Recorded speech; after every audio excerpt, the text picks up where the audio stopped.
There is no magic formula to any of this. It's a thread that goes through us all. Every one of us who is watching this video has had someone in our lives who has moved away or passed away that we wish we could bring back for 5 minutes, just 5 minutes, to tell them what's in our heart.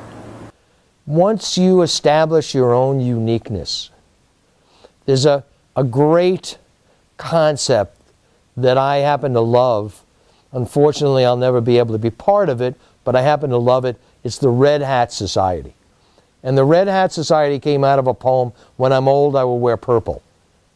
And the idea behind that is that, after a while, when you truly understand that nobody is looking at you because they're too busy trying to take care of their own lives.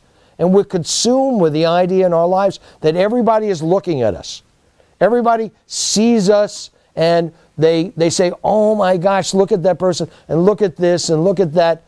But in reality, when they go home at night, they close the doors. They are consumed with trying to survive, trying to be happy on this earth, trying to find their purpose, trying to find whatever function they can live with. And so consequently, even though you may think that you have this incredible self-importance in the bigger picture of people's lives, it's not there. It's not there. And you want to know how I know this and understand this? It's that when people pass, they're remembered for a day or 2 or 3. And then all of a sudden, they're totally forgotten.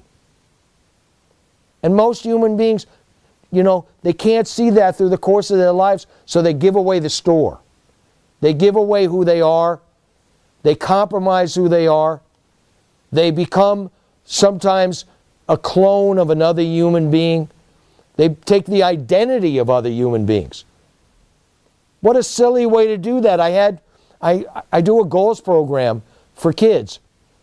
And one day I'm looking in the back, and there's 2 kids copying off of each other, copying each other's goals. And I thought, you can't get more absurd than this. You're copying somebody else's life. Where are you in that picture? So you give away the store. And once you do that, it's an ongoing snowball effect. You just keep doing it and doing it and doing it. And then you wake up one day and wonder why it doesn't work for you. It doesn't work. In my programs, I go to 3 adults in the room, teachers, administrators, principals. And I say to them, how many people do you know in your life that are truly fulfilled and happy? To this day, after 33 years of speaking, I haven't found one person that knew more than 6 or 8 people in their life truly fulfilled and happy. And then I ask, how many people do you know in your life? I know hundreds. I know thousands. And I often wondered why it is in our culture where people from all over the world want to be here. They want to come to this country. And yet so few people are truly fulfilled and happy in their lives. And I had to figure this out for myself. In our life, we are so busy heading to the direction of wants. We're manipulated all the time by advertising and by the media, and we go into that direction of wants. When I lived in New York, there were 2 women in Macy's that were fighting over a Cabbage Patch doll, and they bloodied each other at Christmas time. It was the last Cabbage Patch doll on the shelf. And I looked at this and I thought, this can't get more ridiculous. They were physically putting each other at harm and all bloody and everything over a Cabbage Patch doll. Well, we create the same scenario. We create this want. But what fuels every human being is need. And our needs are different. Our needs are different. And we're like salmon swimming upstream to try to get that need met. So the idea is to identify what it is that you need and then build on that, on that identification. And unfortunately, human beings, they don't do that. And the irony of it is, I go around in my session and I ask, if I could write you a check for any amount of money in the world to make you feel financially secure, how much would you want me to write that check out for? And everybody will tell me, outside of the magic $1 million, everybody will tell me something different. And I'll say, what just happened now? And nobody knows where I'm going. And I said, every one of your needs was different.